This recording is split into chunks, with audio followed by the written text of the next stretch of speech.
Video series lecture. इस video में हम डिस्कस करने वाले हैं कुछ quality aspects of accounting concepts. अगर चैनल में नए हो तो सब्सक्राइब कीजिए, सब्सक्राइब करके वीडियो पसंद आ रहे तो लाइक कीजिए और सब्सक्राइब करने के बाद वीडियोस बार बार आए उसके लिए नोटिफिकेशन बटन दबा के रखिएगा। तो आज हम पढ़ने वाले हैं qualitative characteristics of accounting information. पहले तो ये क्वालिटेटिव क्या है, तो यहाँ पे अभी तक हमने जब भी बुक कीपिंग के बारे में पढ़ा है तो बेसिक इंफॉर्मेशंस पढ़े हैं, लेकिन अकाउंटिंग का जो इंफॉर्मेशन है उसकी क्वालिटी कैसी होनी चाहिए, वो किस दर्जे का होना चाहिए, इसका जो दर्जा है, ठीक है, इसकी जो स्टैंडर्ड्स है वो कैसी होनी चाहिए। तो तीन चार हमारे पास उन्होंने क्वालिटी बताए। एक तो रिलायबल होना चाहिए, भरोसेमंद होना चाहिए। डिटेल में बात करेंगे, वीडियो पूरा अच्छे से डिस्कस करेंगे, लेकिन शुरुआत में जिसको क्रिस्प में कोई इन्फॉर्मेशन चाहिए और थोड़ा सा वीडियो देख के वो आगे बढ़ना चाहता है तो उसके लिए है रिलायबिलिटी। मतलब इंफॉर्मेशन जो भी दे रहे हो आप भरोसे लायक, ट्रस्टवर्दी होनी चाहिए। दूसरी बात, रिलेवेंस होना चाहिए। जो भी आप इंफॉर्मेशन दे रहे हो अपने बिजनेस ट्रांजैक्शन से रिलेटेड है और स्पेशली मॉनेटरी ट्रांजैक्शन से रिलेटेड है, ताकि हम उस रिलेवेंट ऑफ इंफॉर्मेशन या एक रिलेटेड इंफॉर्मेशन के साथ बिजनेस के डिसीजंस ले सके। देन अंडरस्टैंडेबिलिटी, जो भी ट्रांजैक्शन आप बना रहे हो या बुक कीपिंग बना रहे हो या अकाउंटिंग बना रहे हो वो आम लोगों के, आम जनता के समझ के हिसाब से हो। एंड देन कंपेरेबिलिटी, ऐसे ट्रांजैक्शंस बनाओ जो कंपेयर कर सके या फिर ऐसे रिपोर्ट्स जो हम कंपेयर कर सके financially, year to year, quarter to quarter. तो हम आज बात करने वाले हैं क्वालिटी के बारे में। Everything everywhere at every stage we talk about quality. Sports में भी क्वालिटी की बात होती है।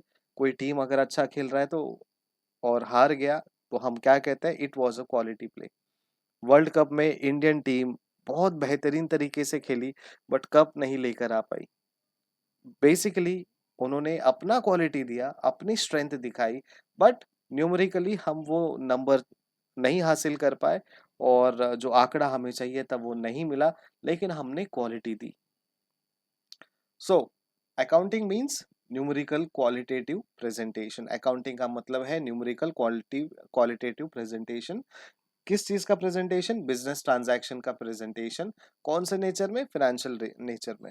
तो जब भी हम कोई रिकॉर्ड करते हैं अकाउंटिंग इंफॉर्मेशन अपने बुक्स ऑफ अकाउंट्स में, तो हमें ऑब्जर्व करना चाहिए ये जो फॉलोइंग कैरेक्टरिस्टिक्स है अकाउंटिंग्स के, उसका क्वालिटी कैसा है। कोई भी चीज हम परचेज करते हैं, कपड़ा हो, बुक्स हो, कोई भी फूड आइटम हो, तो क्वालिटी बहुत इंपॉर्टेंट होती है। हम खाना खाते हैं बट स्टिल खाने का जो टेस्ट एंड प्रेफरेंस है वो क्वालिटी दर्शाता है, कितने अच्छे से वो सर्व किया है वो क्वालिटी दर्शाता है।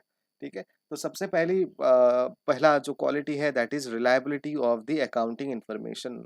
रिलायबिलिटी डिस्क्राइब करते हैं as one of the two primary qualities. ठीक है, तो ये दो शुरुआत के प्राइमरी क्वालिटी को दर्शाता है, एक तो रिलेवेंस और दूसरी रिलायबिलिटी।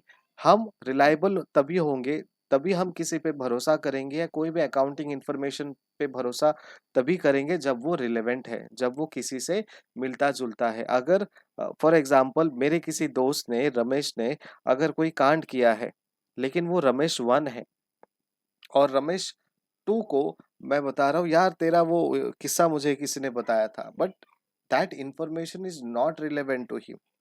ठीक है, और मैं अगर उसको चेतावनी दे रहा हूँ, मैं उसको एडवांस में बता रहा हूँ कि यार देखना तूने वो एग्जाम दिया था ना, उसका रिजल्ट आने वाला है, तो ध्यान देना, क्या रिजल्ट आया मुझे बताना, बट वो इंफॉर्मेशन उससे रिलेटेड है ही नहीं, because it was the information related to Ramesh 1, not with Ramesh 2। तो रमेश 2 विल से अरे भैया मैंने नहीं लिखा वो एग्जाम, वो तो अपने बड़े वाले रमेश साहब ने लिखा है, उनसे जाके आप इन्फॉर्म कीजिए, नहीं तो मैं इन्फॉर्म कर दूंगा उनको। ठीक है, सो दैट इज रिलेवेंट। और रिलायबल इंफॉर्मेशन क्या करता है? रिलायबल इंफॉर्मेशन हमें मदद करता है जो भी रिक्वायर्ड जजमेंट है, ठीक है, या जो भी रिक्वायर्ड डिसीजन है वो ले सके। और सेकेंडली हम एक पोटेंशियल अर्निंग्स को देखते हैं कि हमारे बिजनेस में क्या क्या पोटेंशियल अर्निंग्स है, हमारे फाइनेंशियल पोजीशंस क्या है बिजनेस फर्म के, वो हम देखते हैं। और वो इंफॉर्मेशन भरोसेमंद के लायक का होना चाहिए। अगर आपने कोई भी फेक इंफॉर्मेशन अपने अकाउंट्स में दिया है तो वो अकाउंटिंग इंफॉर्मेशन पूरी की पूरी अनरिलायबल है, भरोसे के लायक नहीं है। अब ये इंफॉर्मेशन के बारे में बात कर रहे हैं हम लोग। तो जो भी इंफॉर्मेशन या जो भी ट्रांजैक्शन आप लिखते हैं और उस ट्रांजैक्शन में कोई भी एक पर्टिकुलर आइटम या अलग अलग आइटम्स के बारे में बात कर रहे हैं जिसमें रिलायबल या भरोसा करना थोड़ा सा दिक्कत हो जाता है। सी यहाँ पे रिलायबिलिटी मीन्स नॉट एग्जैक्टली भरोसा, बट वो इंफॉर्मेशन हमारे लिए कितना रिलेटेड है इससे भी जोड़ा जाता है। तो अगले पैराग्राफ में वो कहते हैं some items of information presented in an annual report may be more reliable than the others. तो हमारा जो एनुअल रिपोर्ट प्रेजेंट किया गया है उसके अंदर जो इंफॉर्मेशन दी गए हैं कुछ आइटम्स यानी कुछ ट्रांजैक्शंस, कोई पर्टिकुलर इंफॉर्मेशन मे बी उस पर्टिकुलर ईयर के लिए जरूरत नहीं होगी या रिलायबल नहीं होगी। ठीक है, जैसे एग्जांपल दे रहे हैं information regarding plant and machinery. अब प्लांट एंड मशीनरी के जो इंफॉर्मेशन है वो हमारे डे टू डे बिजनेस से कोई लेना देना नहीं है। ठीक है, क्यों नहीं लेना देना है? बिकॉज वो प्लांट और वो मशीनरी हमने कई सालों पहले सेटअप कर लिया है, उसके एक्सपेंसेस हमने दे दिए हैं। अब वो रिपेयर्स एंड मेंटेनेंस के लिए उसका हम डिप्रिसिएशन भी काउंट कर रहे हैं। ठीक है, तो इस साल मेरे लिए वो शायद इंफॉर्मेशन कोई ज़रूरत की नहीं है। ठीक है, वो लेस रिलायबल है than current assets. Because current assets हमारा बिजनेस डाइवर्सिफाई करने के लिए, बिजनेस एक्सपांड करने के लिए वो इंफॉर्मेशन बहुत ज़रूरी होगा। ठीक है, सो इसका जो रियलाइजेशन है या इसका जो डिफरेंस है रियलाइजेशन के ऊपर, वो बहुत इंपॉर्टेंट है। हम प्लांट एंड मशीनरी को तुरंत रियलाइज नहीं कर सकते यानी तुरंत उसे सेल नहीं कर सकते, लेकिन जो करंट एसेट्स है उसको तुरंत बेच सकते हैं। जब भी अगर कैश की सिस्टम की या कैश की ज़रूरत पड़े या फिर हमें किसी बिजनेस के लिए कोई बड़ा फंड खड़ा करना है तो हम करंट एसेट्स बेचेंगे। तो रियलाइजेशन भी बहुत इंपॉर्टेंट चीज़ है। Then relevance of accounting system, अपना जो इंफॉर्मेशन है या हमारा जो अकाउंटिंग इंफॉर्मेशन है वो कितना बेसिकली रिलेटेड है हमारे बिजनेस से, हमारे अकाउंट से और हमारे लोगों से। अब ये रिलेटेड इंफॉर्मेशन हम देंगे तब जाके हम डिसीजंस ले पाएंगे। ठीक है, और डिसीजंस किन चीज़ों के बारे में लेते हैं? प्रेडिक्शन करते हैं हम। ठीक है, या फिर हम कोई दूरदृष्टि करते हैं, हम कोई फ्यूचर प्लान करते हैं तो उसके लिए वो हमें मदद करता है। ठीक है, और प्रेडिक्शन हो या फिर हम कोई फ्यूचर प्लान कर रहे हो तो हम यही देखते हैं कि एक, अगर नहीं एक्सपांड करना है तो फ्यूचर ट्रेंड क्या होगा हमारे इनकम का। जिस हिसाब से पिछले 3 साल से हम बिजनेस चला रहे हैं तो आने वाले 4-5 सालों में हम इस पोजीशन में होंगे फाइनेंशियली। ठीक है, सो बेसिकली जो भी इंफॉर्मेशन हमें दी जाती है उससे हम अपना पास्ट देखते हैं, अपना प्रेजेंट देखते हैं और अपना फ्यूचर इवेंट्स देखते हैं और एक करेक्ट एक्सपेक्टेशंस हम बिल्ड करते हैं। ठीक है, ये अकाउंटिंग इंफॉर्मेशन जो है वो बेसिकली बुक्स ऑफ अकाउंट्स और फाइनेंशियल रिपोर्ट्स जो है ये सारे रिलेटेड होने चाहिए एक दूसरे के साथ, अपने बिजनेस ट्रांजैक्शन के साथ और अपने बिजनेस के जो भी सिस्टम है उसके साथ। ठीक है, और अकाउंटिंग इंफॉर्मेशन में कोई भी अननेसेसरी इंफॉर्मेशन या इररिलेवेंट इंफॉर्मेशन ऐड नहीं करनी चाहिए। ठीक है, जो भी इररिलेवेंट है या अननेसेसरी है उसे कट शॉर्ट करना चाहिए। ठीक है, इससे क्या होगा, हम जब अकाउंट्स देखते हैं तो ये इररिलेवेंट इंफॉर्मेशन जो है वो बहुत डिस्टर्ब कर सकती है। ठीक है, सो जितने भी इररिलेवेंट इंफॉर्मेशन है उसको साइड में रखो।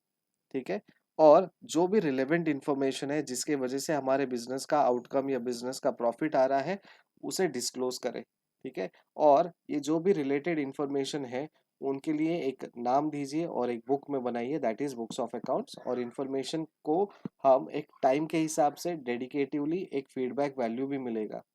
ठीक है, क्योंकि जब भी हम कोई रिलेटेड इंफॉर्मेशन बनाते हैं और उसके लिए एक डेडिकेटेड जगह देते हैं हम लोग, तो उसका जो वैल्यू है बहुत इंपॉर्टेंट है। अब फीडबैक वैल्यू मतलब क्या, कि जो भी डिसीजन हम लेते हैं उस पर्टिकुलर इंफॉर्मेशन के हिसाब से लेते हैं। ठीक है, इसलिए उसका जो फीडबैक होगा वो होगा हमारे फ्यूचर डिसीजंस या हमारे जो भी आउटकम या डाइवर्सिफिकेशन डिसीजन हो या बिजनेस चलाना है बंद करना है, ये सारे डिसीजंस। थोड़ा सा लेक्चर बोरिंग होता होगा लेकिन बहुत इंपॉर्टेंट और बहुत ही रिलेटेड टॉपिक है। और एग्जाम पॉइंट ऑफ व्यू में अगर ये कंसेप्ट्स आपको समझ गए हिंदी सरल भाषा में तो आप इंग्लिश में अपने शब्दों में लिख सकते हो। ठीक है, तो वीडियो आखिरी तक देखने की कोशिश करना। शायद थोड़ा सा लेंदी हो सकता है, थोड़ा एक्सप्लेनेशन ज़्यादा देने की ज़रूरत पड़ रही है बिकॉज कंसेप्ट ही उतना गहरा है, उतना इम्पोर्टेंट है। चलिए आखिरी के दो important points. Understandability of the accounting information. हमारा जो क्वालिटी है इंफॉर्मेशन का, वो एक सिग्निफिकेंस दर्शाता है कि हम कितने अच्छे से उसको प्रेजेंट किए हैं, कितने अच्छे से हमने उसको लोगों तक पहुंचाया है। ठीक है। और ये इंफॉर्मेशन बेनिफिट देता है अपने बिजनेस में। हम जो भी इंफॉर्मेशन देखते हैं बिजनेस से रिलेटेड, वो कहीं ना कहीं किसी ना किसी तरीके से हमें एडवांटेज ही देगा, डिसएडवांटेजेस नहीं देता, यानी बेनिफिट्स ही होते हैं। कोई भी ऐसे नुकसान वाला काम नहीं होता। लेकिन वो बेनिफिट कब होगा? जब वो इंफॉर्मेशन हमें समझ में आएगा। देखिए, बुक कीपिंग और अकाउंटेंसी का बुक हमें दिया है, लेकिन वो समझ में आ रहा है क्या खुद से रीड करते टाइम पे? तो कई बार समझ में नहीं आता। इसलिए हम क्या करते हैं, हम कॉलेज जाते हैं, हम कॉलेज के टीचर्स का एक्सप्लेनेशन सुनते हैं। वहाँ नहीं समझ में आया तो उनसे डाउट पूछते हैं। अगर डाउट पूछने जैसा नहीं होता है तो हम प्राइवेट क्लासेस लगाते हैं। प्राइवेट क्लासेस में भी हम सुनने की कोशिश करते हैं, समझने की कोशिश करते हैं, लेकिन वहाँ पे भी थोड़ा समझ में आता है, थोड़ा नहीं समझ में आता। अगर ये दोनों जगह में नहीं समझ में आए तो हम क्या करते हैं, हम यूट्यूब में आते हैं, प्रेम मुरारी सर्च करते हैं यूट्यूब चैनल में, और प्लेलिस्ट में जाते हैं अपने सब्जेक्ट के, देखते हैं कि यार ये सर ने क्या एक्सप्लेन किया है। थोड़ा ये वीडियो लेक्चर में बोर करते हैं कभी कभी, कभी कभी, लेकिन इनका एक्सप्लेनेशन अच्छा होता है। ठीक है। तो चलिए देखते हैं क्या दिया है सर ने। तो आप क्या कर रहे हो, आप तीनों सोर्स का इस्तेमाल कर रहे हो। क्यों कर रहे हो? एक चीज के लिए, दैट इज समझने के लिए। तो अंडरस्टैंडिंग अगर होगा, कोई भी चीज समझ में आई तो वो आपके हिसाब से यूजफुल होगा। अगर वो नहीं समझ में आई तो आपके लिए यूजफुल नहीं होगा। सो फाइनेंशियल अकाउंटिंग इंफॉर्मेशन को इस तरीके से प्रेजेंट करना है कि वो हमारे यूजर्स को समझ में आए, और उसके जो टर्म्स या टर्मिनोलॉजी है वो हमारे यूजर्स के अंडरस्टैंडिंग में आए। अगर कोई टर्म ऐसा है जो आप वो टर्म नहीं चेंज कर सकते, जैसे debit, credit, profit, loss, liabilities, investments, तो उसके मीनिंग लिख के रखना कहीं ना कहीं फुट नोट पे। ठीक है। ताकि जो भी लेमैन आएगा, जो भी इन्वेस्टर आएगा, अगर उसे अकाउंटिंग की भाषा नहीं समझती है तो उसे नीचे एक इंफॉर्मेशन टाइप करके दीजिएगा कि डेबिट का मतलब ये होता है, क्रेडिट का मतलब ये होता है, और वो सीधी सीधी भाषा में अपना जो इन्फॉर्मेशन है वो पढ़ लेगा। ठीक है। क्योंकि अकाउंटिंग में कुछ टर्म्स यूज करना मैंडेटरी है, बहुत जरूरी है, वो नहीं हम छोड़ सकते। ठीक है। सरल भाषा में सब जगह हम अपने अपने भाषा में नहीं लिख सकते, तो वो टर्म्स बहुत इंपॉर्टेंट है। ठीक है। और वो यूजर्स के रेंज में अंडरस्टैंडिंग अगर हो रहा है तो अच्छी बात है, अगर नहीं समझ में आ रहा है तो उसका एक्सप्लेनेशन हमें कहीं ना कहीं फुट नोट पे देना पड़ता है। बट एक्चुअल फिनेंशियल इंफॉर्मेशन जो है, रिपोर्ट जो है, वो उसमें नहीं लिखना है। बट किसी यूजर को अगर हम वो इन्फॉर्मेशन दे रहे हैं तो उसके हिसाब से हमें वो बताना जरूरी है। And then last, comparability of accounting information. जो भी अकाउंटिंग बना रहे हो या कोई भी इंफॉर्मेशन दे रहे हो, तो वो कंपैरिजन के मोड पे होना चाहिए। इसलिए जब भी आपने कोई फाइनेंशियल अकाउंटिंग या कोई भी कंपनी का फाइनेंशियल स्टेटमेंट देखा होगा, तो वो क्या करते हैं, पिछले साल का भी इंफॉर्मेशन देते हैं, या फिर हमने ये एक्सपेक्ट किया था और हमने ये हासिल किया है। ठीक है। सो ये क्या करता है, ये डिसीजन मेकिंग में बहुत मदद करता है कि हमने क्या सोचा था, हमने क्या हासिल किया। ठीक है। अल्टरनेटिवली फाइनेंशियल इंफॉर्मेशन क्या करता है, हमारे जो ट्रेंड है बिजनेस करने का, जो फैशन है बिजनेस करने का, जो तरीका है, उसमें भी शायद चेंज लेकर आ सकता है। ठीक है। तो कोई भी इंफॉर्मेशन अगर उसको कंपेयर कर रहा है, तो वो कंपैरिजन बेसिकली क्या करता है, डिसीजन मेकर को अपने फाइनेंशियल स्ट्रेंथ, फाइनेंशियल वीकनेस समझने में मदद करता है। और जब फाइनेंशियल स्ट्रेंथ और वीकनेस समझ में आती है तो हम अपने फ्यूचर प्रोस्पेक्ट्स को देखते हैं कि फ्यूचर बिजनेस कैसा होगा, अच्छा जाएगा, बुरा जाएगा। अगर बुरा जाने की कगार में है तो क्या हमें प्रिकॉशंस लेने पड़ेंगे।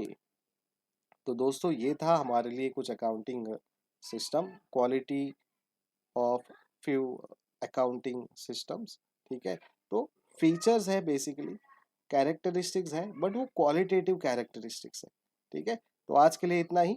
वीडियो सब्सक्राइब कीजिए, और सब्सक्राइब करेंगे तो बेल आइकन पे क्लिक कीजिए, लाइक कीजिए, शेयर कीजिए, और कोशिश कीजिए कि जो भी डाउट हो कमेंट सेक्शन में बता दीजिए।